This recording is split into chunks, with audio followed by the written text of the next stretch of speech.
A lo largo de este bloque, mi equipo y yo, el cual está conformado por Bárbara Jaramillo, Héctor Alejandro, Marta Ortega, José Antonio Loera y su servidor José Rodolfo, trabajamos en un reto que en, en general consistió en la generación de energía eléctrica. Este reto se dividió en dos etapas.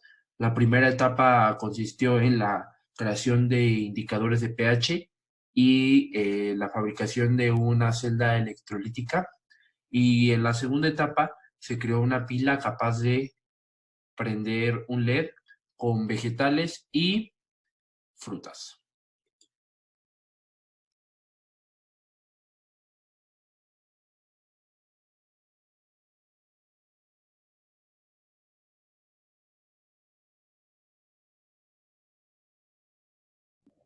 Las celdas electroquímicas son dispositivos que generan energía eléctrica mediante una reacción química, la cual se genera al suministrar electricidad. Existen dos tipos de celda, la celda electrolítica y la galvánica. La primera es aquella que produce reacciones químicas a partir de energía eléctrica, y la segunda logra generar energía eléctrica a través de reacciones químicas. Los procesos químicos que se llevan a cabo en estas dos se le llaman reacciones redox, en las que se produce una transferencia de electrones entre dos sustancias. Estas constan de dos electrodos sumergidos en dos disoluciones diferentes, unidos con un puente salino y conectados a un voltímetro, el cual permite el paso de electrones entre ambas. Se puede hacer uso de bicarbonato de sodio, limón, láminas de lápices, alambres para hacer conexiones caseras y fáciles, una pila con voltaje, agua destilada y recipientes transparentes de vidrio. La electrólisis es un proceso químico por medio del cual una sustancia o un cuerpo inmersos en una disolución se descomponen por la acción de una corriente eléctrica continua. En las reacciones redox existen dos procesos, el de oxidación y el de reducción. La oxidación es el proceso mediante el cual un no metal o un metal cede electrones y así su estado de oxidación aumenta. En cambio, en el de reducción es la reacción química por la cual un átomo obtiene esos electrones. Cuando se juntan ambas reacciones, a esto se le conoce como redox.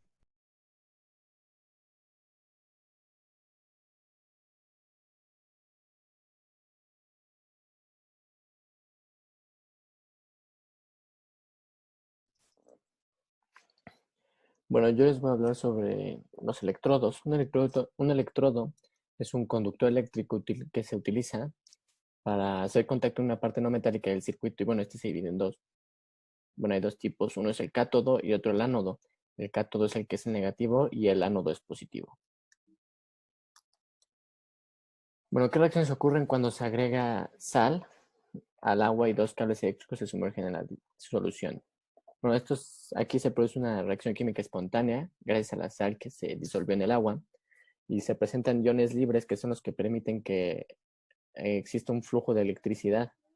El ánodo libera electrones, lo que hace que, bueno, sí, lo que hace que se oxide, y el cátodo es el que captura los electrones que se liberaron y hace un proceso de reducción. Bueno, ¿qué gases se liberan en el cátodo y gases se liberan en el ánodo? Como podemos ver en la imagen, los gases que se liberan son H2 y O2, oxígeno e hidrógeno. Y bueno, en el cátodo se desprenden las moléculas de hidrógeno y en el ánodo se desprenden las moléculas de oxígeno.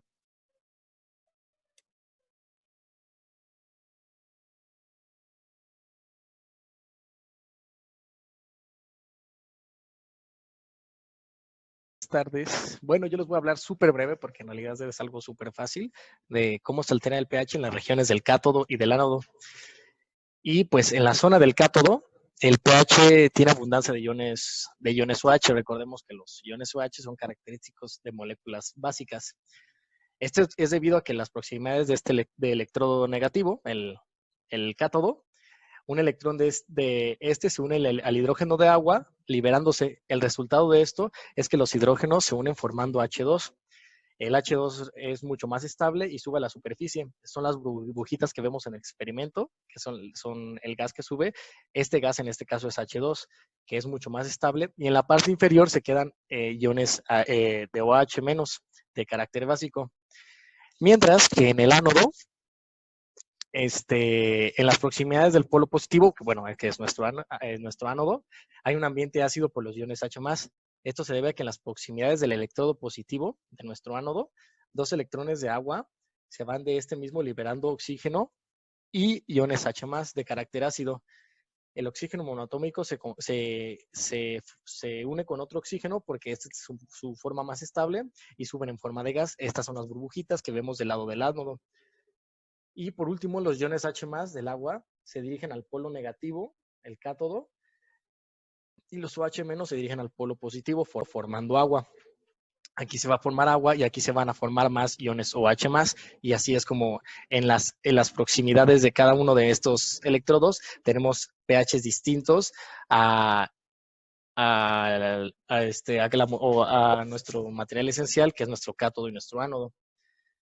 Por último, yo les voy a explicar algo súper rápido que es un electrolito, y es aquella sustancia que en solución acuosa se disocia en iones y conduce electricidad. Esto lo vamos a tomar muy, muy en cuenta para cuando vayamos a hacer nuestro modelo de generación de electricidad con frutas o verduras, ya que estas deben ser sustancias ricas en electrolitos, que están la mayoría de ellos están en un medio ácido, y estas van a ayudarnos a conducir electricidad.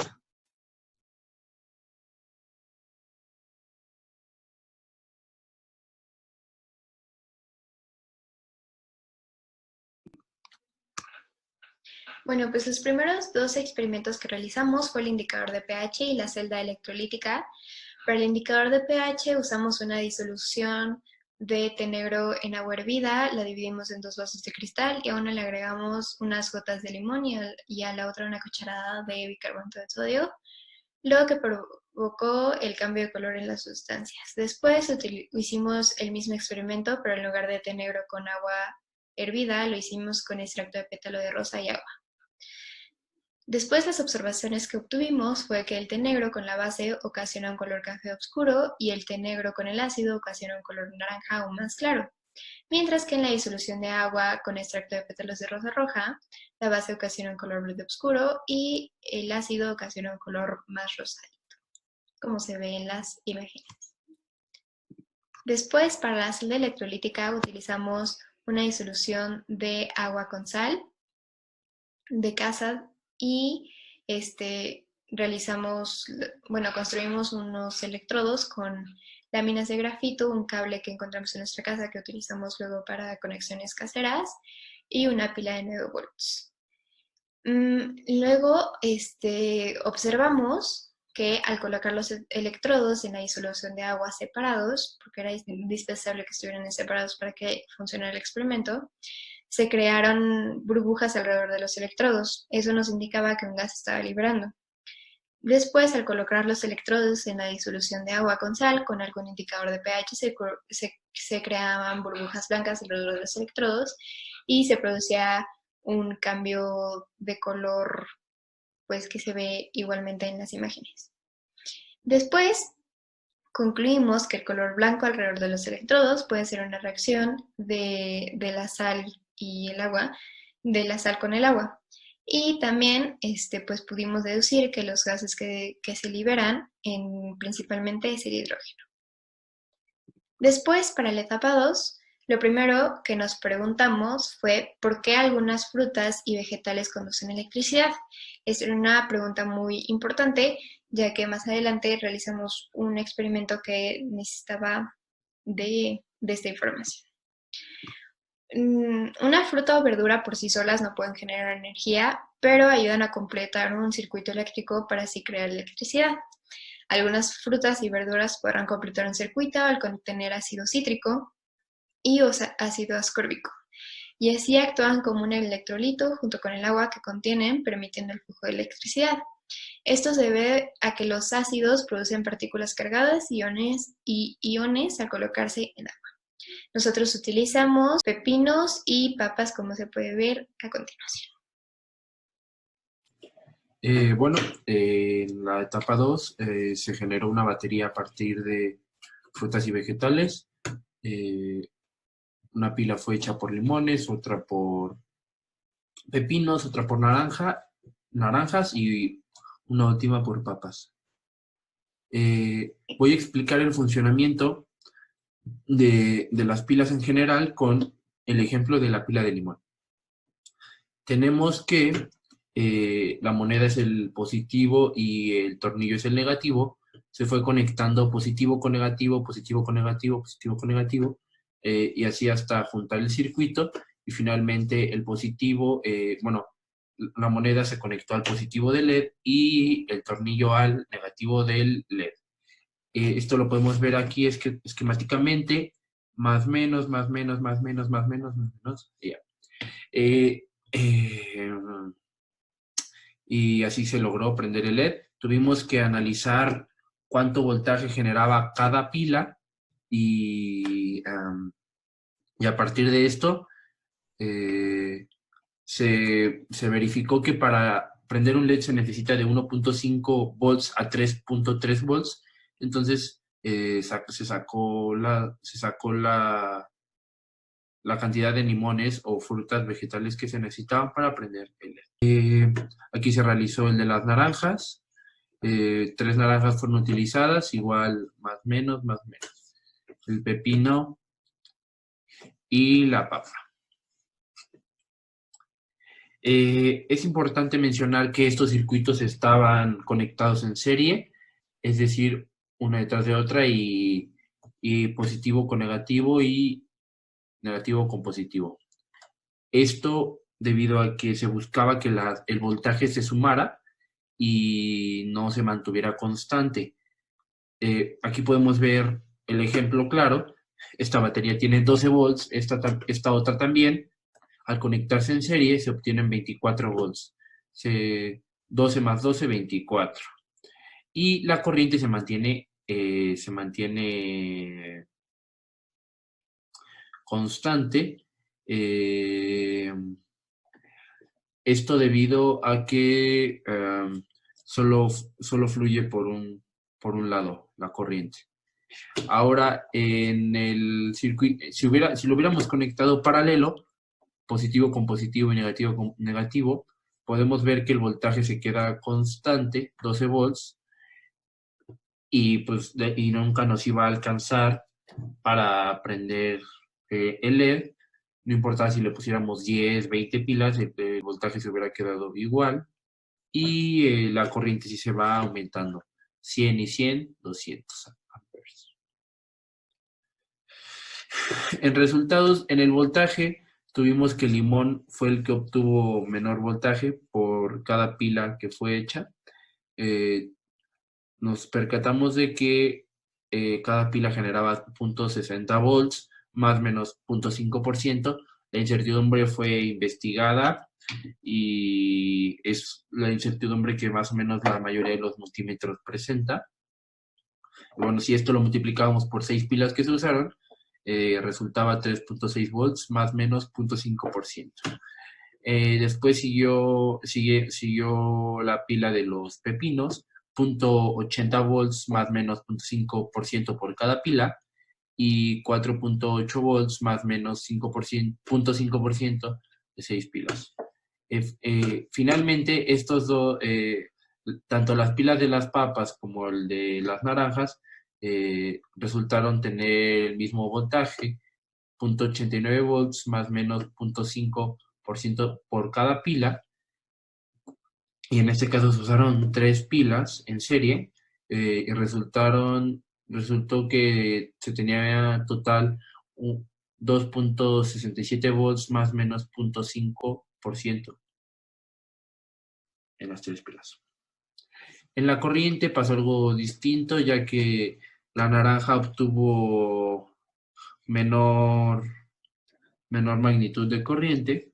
Esta resultó 0.13 miliamperes más menos 1.2% por cada pila, pero recordemos que la corriente se mantiene constante, entonces igual se quedó 0.13 miliamperes más menos 1.2% por las 3 pilas. Igual las papas, 0.21 miliamperes más menos 1.2% era una pila y pues las 3 pilas obtuvieron el mismo valor. La medición, pues Se utilizaron los volts, aquí se indica donde se ponía la flechita del multímetro, y los amperes se pusieron en miliamperes para que la unidad saliera. El rojo se conectaba a la moneda directamente, que es positivo, y el negro se conectaba al tornillo. En serie, también se conectaba esto en serie, ya que el negro es negativo. Bueno, y aquí finalmente tenemos los videos de las papas y de las naranjas prendiendo el ESA.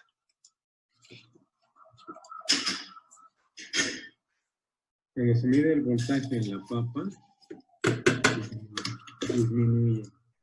Originalmente era, quítale la carga. Es que tienen que poner. Por eso, da 1.7. Y si le quitas la carga, da 2.55. Y al volver a poner, baja. Eso quiere decir que está bien.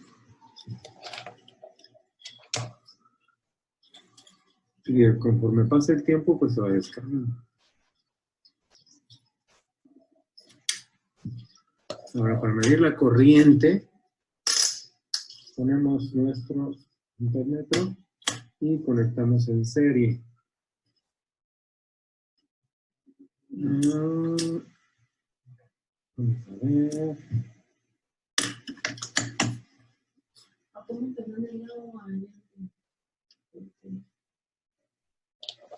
Ahí está. Enciende.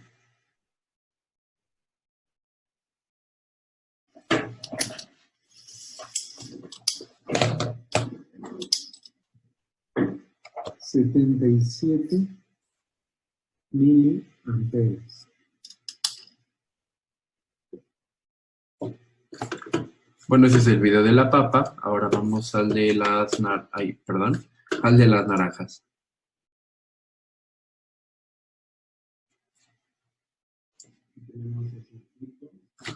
Se prendió, el positivo está conectado a la moneda, que es el positivo. Después el tornillo a la moneda, tornillo moneda, y ahí está el LED prendido. Utilizamos 3 naranjas con las que sumamos un voltaje de 2.50 aproximadamente, y se dice claramente.